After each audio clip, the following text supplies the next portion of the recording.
My earliest memories are filled with the sound of Dad screaming. His voice boomed in our small house so that the walls seemed to shake. Sometimes it even seemed to me that the floor was shaking under my feet, like a frightened animal huddled to the ground in fear of a storm. During these moments, my mother tried to keep her voice down, probably thinking about me and my younger sister Beatrice. But sometimes, when her father's voice became too unbearable, she couldn't help but shout back. I was 7 then, and Beatrice was only 2 years younger. She wasn't old enough to really understand what was going on, but she seemed to sense the tension in the air as much as I did. I remember one morning when I woke up early and saw my mother sitting on the edge of the bed and brushing Beatrice's blonde hair. She hummed softly to a tune, gently passing the strands through her fingers, as if trying to find peace in this movement.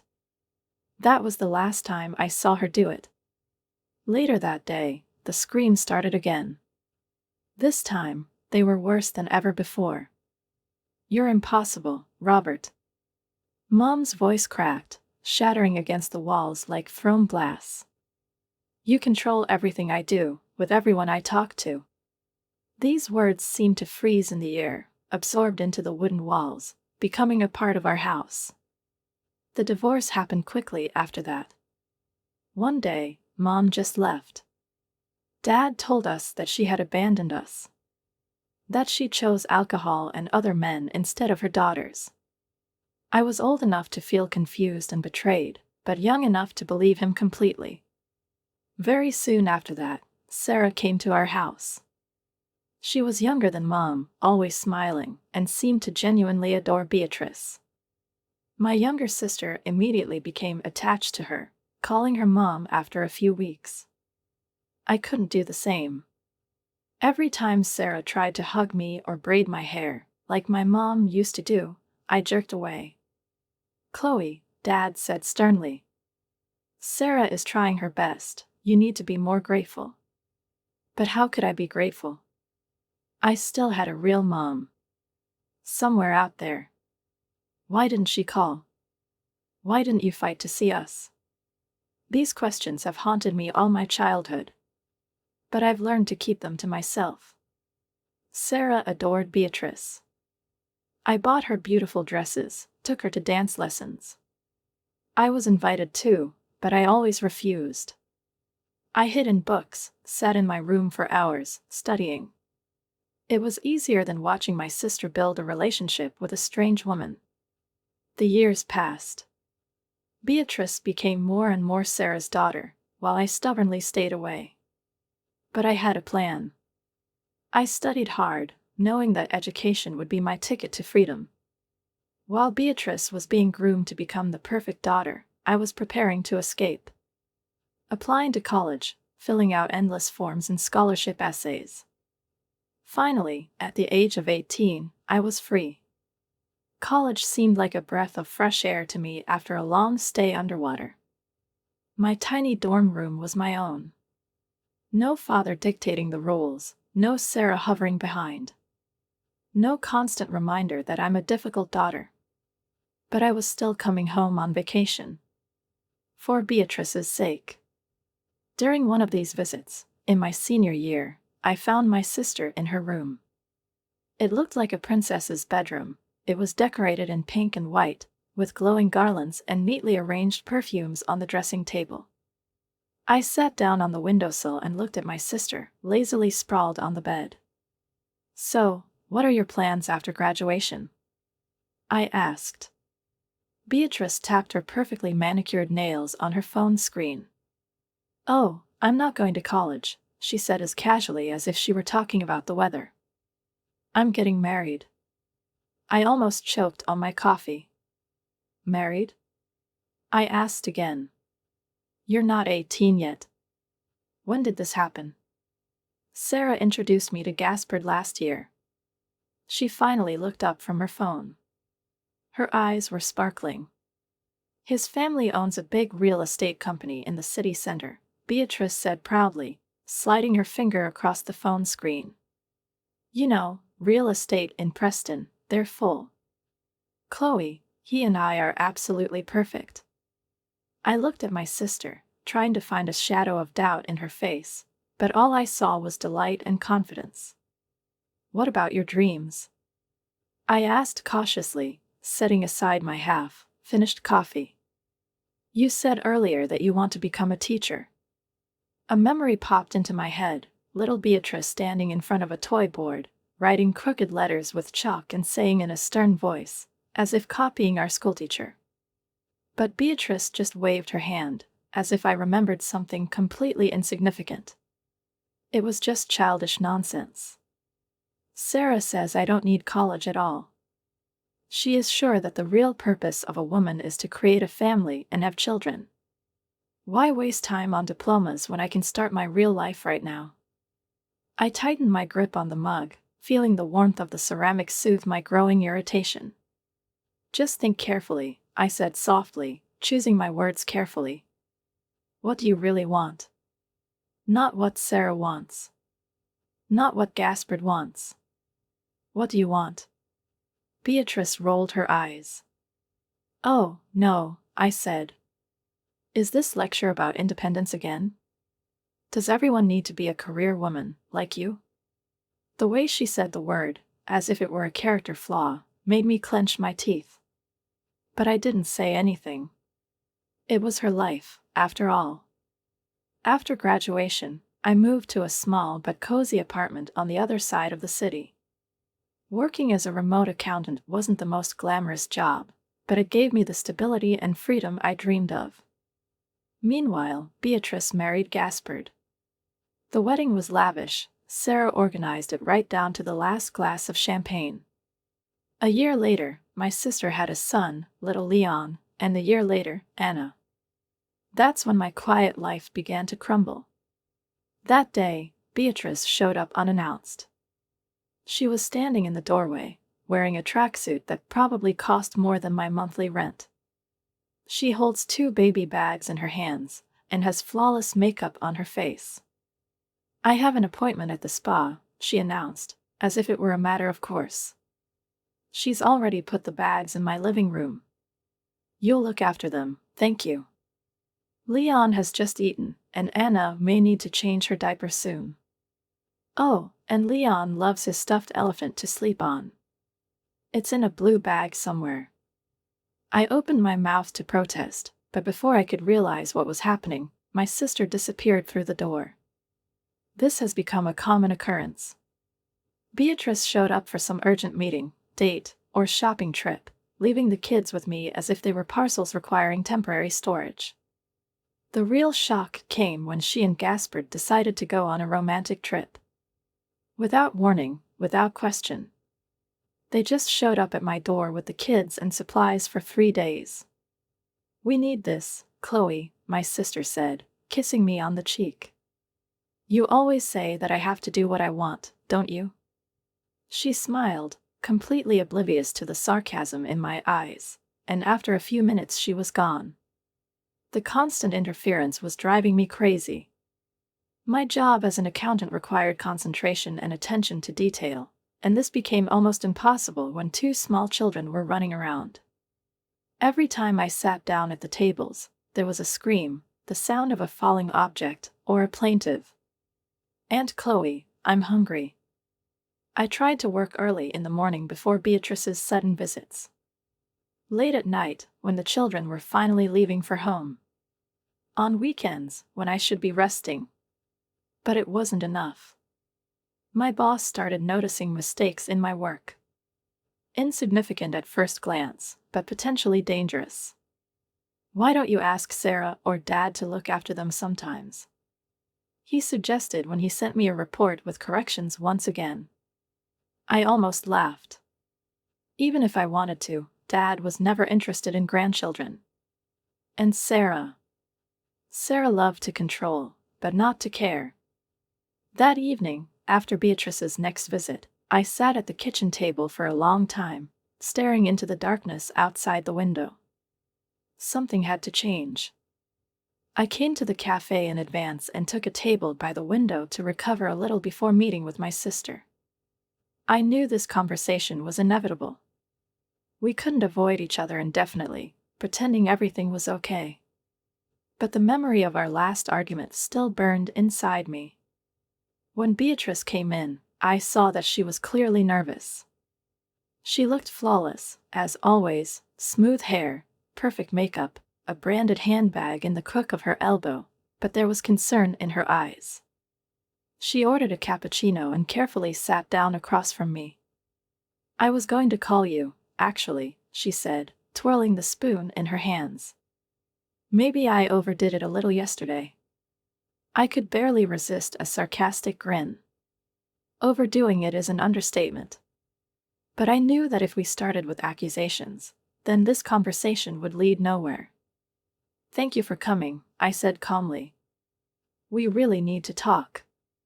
She nodded, took a sip of coffee, and shuddered slightly, as if gathering her courage. "I know I've left the kids with you too often," she said. "And it probably wasn't fair to you." Probably. She still couldn't admit her guilt completely. I sighed and put the mug down on the table. "Beatrice, I really love Leon and Anna. But I'm working. I need to earn a living. I can't be your babysitter because you want to go to the spa or meet your friends." She looked away, clearly displeased with my words. "It's not just about meeting friends," she muttered. I raised my eyebrows. Beatrice was silent for a long time, looking at the pattern on the napkin, and then suddenly she spoke. "I feel like I'm suffocating." I was taken aback. It was the first honest confession I'd heard from her in a long time. "What do you mean?" "It's not as easy as it seems." Her fingers tightened on the edge of the coffee cup. "Everyone thinks that I have an ideal life, a wonderful husband, beautiful children, a dream home. But no one asks me what I want. No one notices that sometimes I just can't stand it." I listened to her, and gradually my irritation was replaced by something else: sympathy. "I thought you always wanted this," I said carefully. "A family, children, a caring husband." She laughed softly, but there was no mirth in her laughter. "Maybe once. Or maybe I was just told that I wanted it. Sarah kept saying that being a wife and mother is the most important thing a woman has. That family is the main thing." And I believed her. But sometimes I feel like I've lost myself. I do not know who I am outside of all this. I didn't know what to say. In front of me was not a moody younger sister demanding that the world revolve around her, but a tired, lost woman who was desperately trying to meet other people's expectations. "Why didn't you tell me before?" I asked quietly. "Because." She looked at me with a bitter smile. "Because you always seemed so confident. So strong. I didn't want you to think I was weak." I shook my head. "Beatrice, weakness is not asking for help when you need it. It's pretending that you have everything under control until you break down." She looked at me thoughtfully, and for a moment there was silence between us. "What should I do?" "What is it?" she finally asked. I inhaled slowly. "Start small. If you need time for yourself, hire a babysitter, at least a couple of times a week. Talk to Gaspard. He's your husband, not just the father of the children. You don't have to carry everything on yourself." She frowned. "Gaspard doesn't really like to talk about such things." "I'll have to," I said firmly. "Otherwise you will remain a prisoner of this life." Beatrice nodded, but I could see that she was still doubtful. She wasn't used to putting herself first. "And you, aren't you mad at me anymore?" "What is it?" she asked cautiously. I sighed. "If you start taking responsibility for your life, I will be only glad. But if you come to me again without warning, handing over the children and running away, don't expect me to accept it in silence." She smiled a little.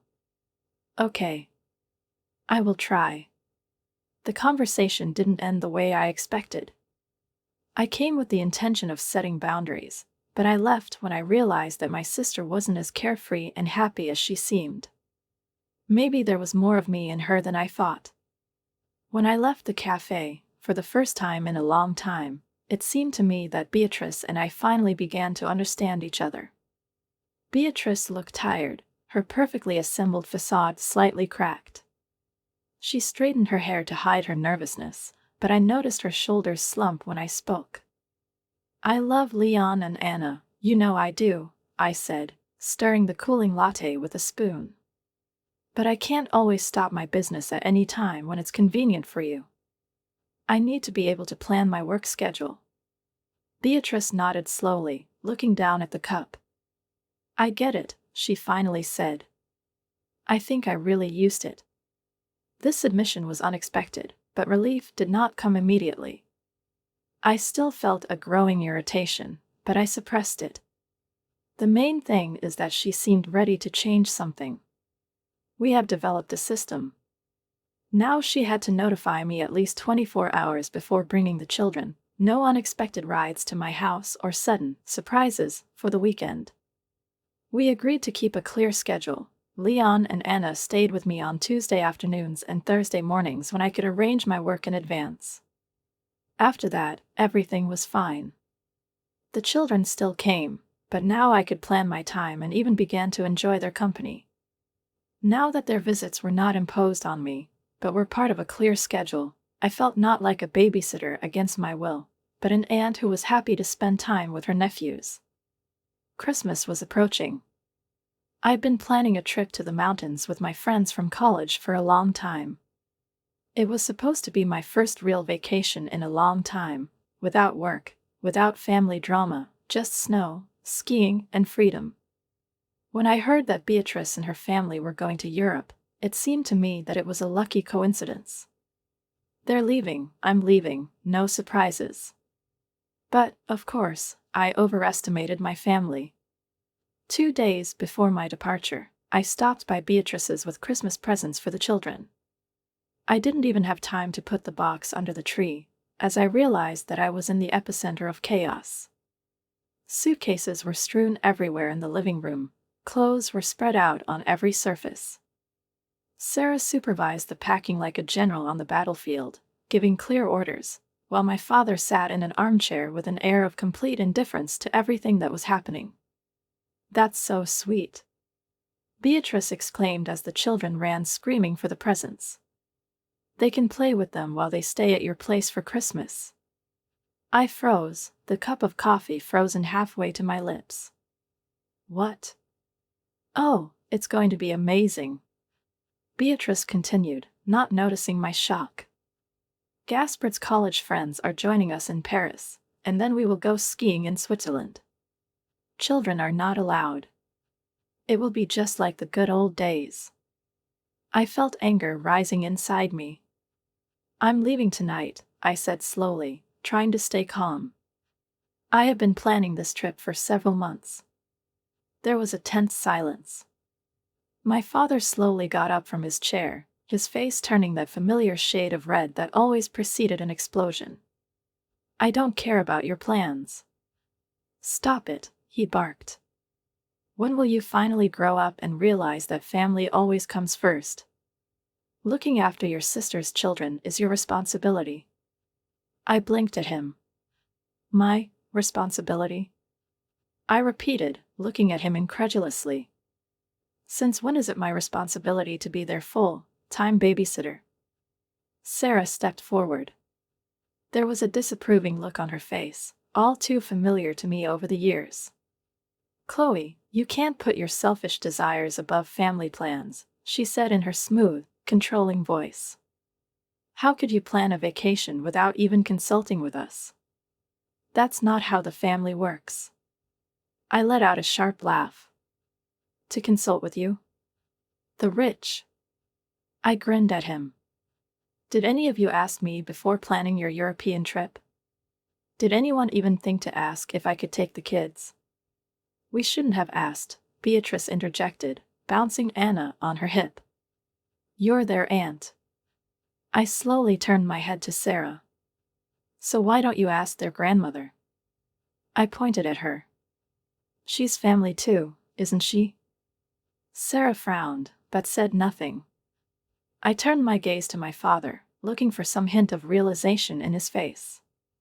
But no. Only anger. Only annoyance that someone dared to defy his expectations. And suddenly I understood. For them, my life has always been something secondary. My time, my desires, my plans have never mattered. Because I've never stood up for myself hard enough. I was giving in. I was silent. I took it. But not this time. I'm leaving, I said calmly, putting my cup on the table. You can find another babysitter. My father took a step towards me, his face darkening. You're going to regret this, he said through gritted teeth. I don't think so, I replied, smiling.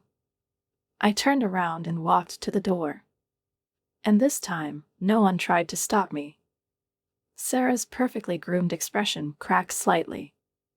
She blinked, as if for the first time in a long time she'd heard something that didn't fit into her carefully constructed world. Don't be ridiculous, she said, but there was tension in her voice. I can't look after the kids. It's too demanding at my age. She smoothed her immaculate designer blouse, as if any problem could disappear once she smoothed the fabric. Besides, she added, almost defiantly, your father and I are going on a trip too. I arched an eyebrow. Of course, you too. At that moment, I realized a simple truth. Everyone gets a vacation except me. Everyone organizes their lives, follows their desires, without hesitation putting themselves first. Everyone except me. That's enough. My father roared, and Anna sobbed in fright. I'm already tired of your attitude, young lady. His face was flushed, and his eyes were blazing with anger. You've been difficult since you were a child, but this is the last straw. If you can't put family first, maybe you don't deserve to be a part of it at all. He paused for dramatic effect and said, the inheritance will go to Beatrice in full. That's it. Every last penny. Something snapped inside me. The years of manipulation, the years when I was just a convenient figure, when my life was viewed only through the prism of how it could fit into the needs of others, finally spilled out. I felt not just anger boiling up in me, but liberation. You know what? I got up from the couch, grabbing my coat. Leave your damn inheritance. Loudly. Sharply. I'm tired. I'm tired of threats, tired of manipulation, tired of the fact that for you I'm just a convenient resource that should put my life on pause for your comfort. My father took a step towards me, his hands clenched into fists. How dare you? Oh, fuck you all. I shouted, going out into the hallway and slamming the door shut. The sound was so deafening that the air in the room seemed to shake. My hands were shaking as I ran into the car, but strangely, I felt lighter than ever. It was as if I had finally shaken off the invisible chains that had bound me for years. I rushed to pack my things, not stopping, not thinking, not allowing doubts to creep into my head. A couple of hours later, my friends and I were already driving towards the mountains. I turned off my phone. Completely. The snow sparkled under the moonlight, the air was fresh and clean, like a breath of freedom after a long suffocation. It was only in the evening that I found myself in our cozy hut when it occurred to me to check the security camera, which I had installed back when Beatrice's too frequent unexpected visits began to turn into the norm. They were there. All of them. My father pounded on my door with a force that shook the frame. Sarah was trying to peek through the peephole, and Beatrice was jumping up and down restlessly, rocking a crying Anna, while Leon was serenely playing with his cars right on the floor. They sat at the door for several hours, alternating pleas with threats, clearly unable to realize that I had actually chosen myself over their demands. My phone kept ringing even on the first day of my vacation. I turned off notifications, but I still saw the numbers growing. 27 missed calls from Dad. 43 from Beatrice. 15 from Sarah. The voice messages piled up, each one more desperate than the last. One day I accidentally clicked listen. His father's voice boomed over the speaker. "If you don't call me back right now, young lady." Sarah's messages were a real masterclass in evoking feelings of guilt. "I've never seen children so upset. How can you leave your family at Christmas? Your poor sister is devastated." But the worst part was the video messages from Beatrice. Her perfectly made-up face was in tears. Anna was sobbing in the background. "Please, Chloe," she begged. "We can't find anyone else that fast. I'll pay you twice as much as usual." I turned off my phone. Completely. My friends noticed my tension and suggested that I go to the slope early. And it was the best decision. The ice, the speed, the cool air, the crunch of snow under my skis, all this helped me clear my head. On the third day of the trip, my phone still lit up with a new notification. A message from my cousin Rachel. "I just found out what happened. Don't worry too much. Sarah finally found one of her friends at the country club. Someone like a retired teacher. It charges them a fortune. But I think professional child care isn't that cheap after all." I smiled. I couldn't help but smile when I saw that they finally had to face the reality of what their constant demands were costing me. Now that their selfless family love was forced to pay for a babysitter out of their own pocket, they may have finally realized that my work and time also had a price. When I returned home a week later, my social media notifications were just exploding. Dad made a public post, accompanied by old family photos of him, Beatrice, and me when we were kids. It pains me to write this, but today I officially disowned my eldest daughter, Chloe. She betrayed not only me, but our entire family by abandoning her sister, younger niece, and nephew over Christmas for her selfish desires. A real daughter will never put her desires above the needs of her family. From this day on, all my possessions and assets will go to my youngest daughter Beatrice, who understands the true meaning of family devotion. Chloe is no longer welcome in our home and in our lives. Hundreds of likes. Dozens of comments from his business partners, church friends, and old family acquaintances. What a disappointment. Family should be above all. Modern youth are completely lost in their selfishness. Sarah, of course, did not stay away. She not only shared the post, but also added her comments. It's sad when children forget what true gratitude is. Modern values are destroying what has been built for centuries. I stared at the screen for a long time, then closed the application. I didn't like it. She didn't comment. She didn't share it. Let them vent their emotions, let them drown in their public spectacle. I had things to do. For the first time in many years, I found myself in my own apartment, filled with silence. A week has passed.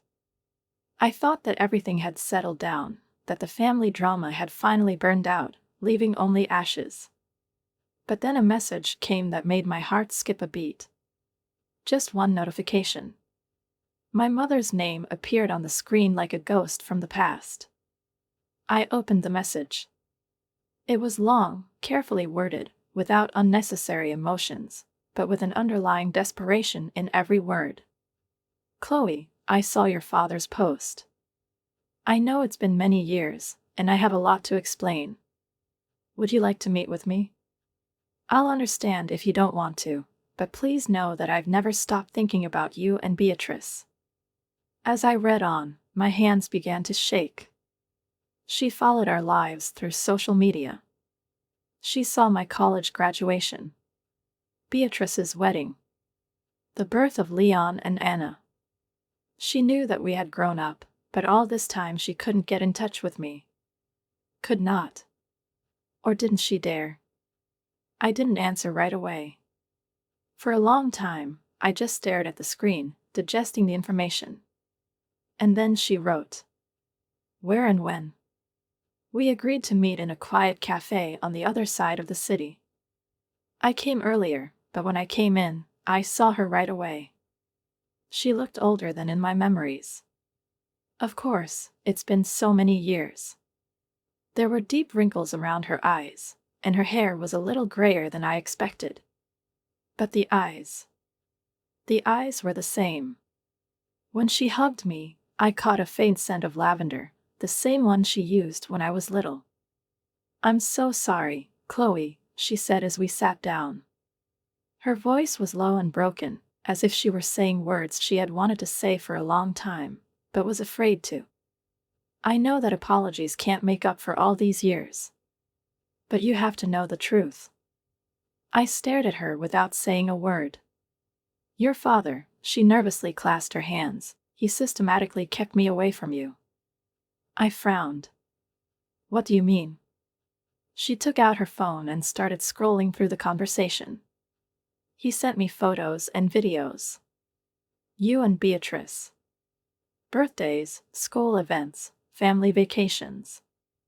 All this, along with the messages in which he assured me that you are better off without me." I was looking at the screen. "Look how well they're doing. Sarah is such a wonderful mother. They don't even remember you." The next message. "Why would you ruin their lives now?" Mom flipped through a few more messages. "The girls call Sarah Mom. If you interfere, you will only confuse them. Chloe is studying so well. Sarah helps her with all her homework. She's completely forgotten about you. Beatrice asked why she didn't look like her mother, Sarah. We told her that she looked like her dad. She is so happy with this answer. Don't ruin everything for her." I could feel the ground slipping away from under my feet. Everything I thought was true, everything I believed in for so many years, crumbled in front of me, leaving me in a void. "Keys." I swallowed, trying to find the words. "He told us that you left us." Mom covered her eyes with her hand, as if hoping to hide the pain that appeared on her face. I tried to come back, "Chloe." Her voice cracked. "But every time he convinced me that you were happy without me. That you forgot." I couldn't breathe. Years of hatred, anger, resentment, it was all a lie. "Why didn't you fight harder?" I whispered. Her lips twitched. "I was broken. I made a mistake when I left, and he took advantage of it. He knew what to say to make me feel like a monster. I didn't know what to say. All these years. All I've thought about her." I looked into her eyes, and for the first time in a long time I saw in front of me not the woman who left us. I saw a woman who was made to believe that she no longer had any daughters. The biggest revelation was not even that my father had lied to me all his life, but that he had stolen from me. Mom has been paying significant alimony all these years. Thanks to her successful career as a corporate lawyer and her marriage to a wealthy businessman, she never left us without support. "Your father and I have a deal," she said, stirring her untouched coffee. "All the alimony I paid was supposed to be paid to you when you turn 18. This amount would be enough to buy a small apartment and start an independent life. He promised me he'd tell you about it." I could hear her voice, but I barely understood the meaning of her words. Every time my father threatened me, using the inheritance as a tool of control. All these years, I was afraid of losing the money, which, as it turned out, did not even belong to him. They belonged to me. The money of my mother, the woman he demonized by portraying her as an irresponsible drunk who chose alcohol and other men over her daughters. But in fact, she's been taking care of me all this time, even from afar. That night, I was sitting in front of the computer, my fingers hovering over the keyboard. And then I started typing. It was a response to my father's recent post that he had disowned me. I feel obligated to share some of the truths that have recently become known to me. For many years, I believed what my father told me about my mother, that she left us, that she didn't want us, that she preferred alcohol and other men to her daughters. I believed him when he said we were better off without her. Today, I found out that every word was a lie. My mother never left us. She was pushed away by a man who used manipulation and lies to maintain complete control over us while he posed as our savior. He secretly received substantial alimony payments from my mother, money that was supposed to be given to me when I became an adult. Instead, he held that money over my head for years, threatening to withhold his inheritance if I didn't follow his demands. He sent our mother photos and videos of Sarah and me, convincing her that we were happy without her, that we had forgotten her, that we were calling another woman Mom. He convinced her that her appearance would ruin our lives, and all this time she was watching from afar, sending money, hoping that at least this way she could take care of me. To my father, keep your money. I don't want an inheritance built on lies. I don't want anything from a man who was able to so cruelly separate children from their mother for his own benefit. To those who commented on his post about family devotion, you don't know the whole story. You never knew. The answers came immediately. Relatives, from whom I hadn't heard anything for years, expressed their shock and disgust. How could he? I never would have thought that he would do such a thing. Chloe, if you need anything, just tell me. Old family friends came to me with their own stories about my father's controlling behavior. Several of his business partners quietly removed him from their friends. My father's message arrived late at night. Chloe, you've got it all wrong. I was just trying to protect you girls. If you'll let me explain. I blocked it without reading the rest. Sarah tried to call after him. Then Beatrice. I blocked them too. It hurt to turn my sister off. But it was more painful to watch her turn into a mirror image of our father. Her sense of entitlement. Her manipulations. Her absolute certainty is that she is always right. She learned a lot from him. Mom helped me find an apartment in her neighborhood, insisting on buying it right away. Now, 6 months later, we have dinner together 3 times a week. She tells me stories about my childhood, fills in the gaps in my memory. Sometimes we look through old photos that I've never seen before. Here she holds me in her arms. She's teaching me how to walk. Here she is reading to me and Beatrice. Do you think you'll ever talk to Beatrice again? Mom asked me recently. I was thinking about my sister. About how carefully Dad shaped her in his image. Maybe someday, I said. If she ever learns to think for herself. But I'm not holding my breath yet. I'm focused on rebuilding my relationship with my mother. To make up for all those lost years. I'm learning that family is not about commitment, control, or threats. And love and respect. The true qualities that I never found in my father's house, but I discover every day with my mother. Sometimes I still get messages from flying monkeys, my father's friends, church members, and distant relatives who think I should forgive and forget. I'm deleting them all.